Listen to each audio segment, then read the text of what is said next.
DNA.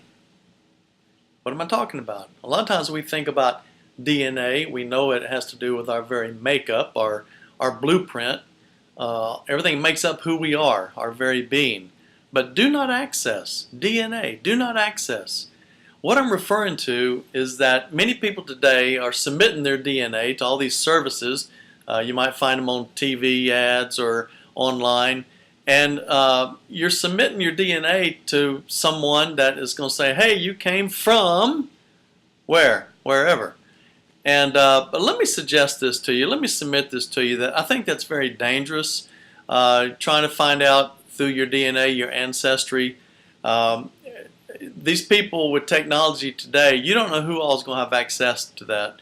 The access can be given to the governments or the One World Movement, to scientists. There's always the possibility of your DNA being manipulated. And you say, well, how can that be? Well, I don't know if you remember the last, well, I'm not going to say the last, one of the last U.S. astronauts who broke a record, I think, for the United States of being in space. I believe his name was Kelly. But he came back, and one thing that they noted, that his DNA had changed. Now, he was an identical twin, but no longer, right? Because his DNA had changed, being out in space. But you know, science manipulates DNA.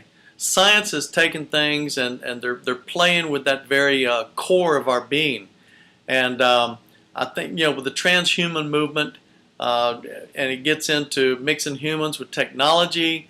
You see it on movies, or you see the things being portrayed in TV shows, and not only with humans and technology, but even animals.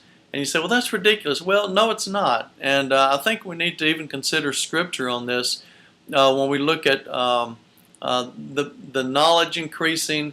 I think you look at in Revelation where it talks about the beast to be able to, the image of the beast to be able to speak out things, and you know, there's a lot of, this could go a lot of places, okay? And we look into the ancient world, what we call the ancient world, you know, dealing with the possible pre-Adamite race, but also the Nephilims in Genesis 6, where the angelic beings came, the sons of God, they came, the ones that had followed Lucifer, they came and they mixed with the human women to try to corrupt the seed of man because of the Messiah that was going to be coming.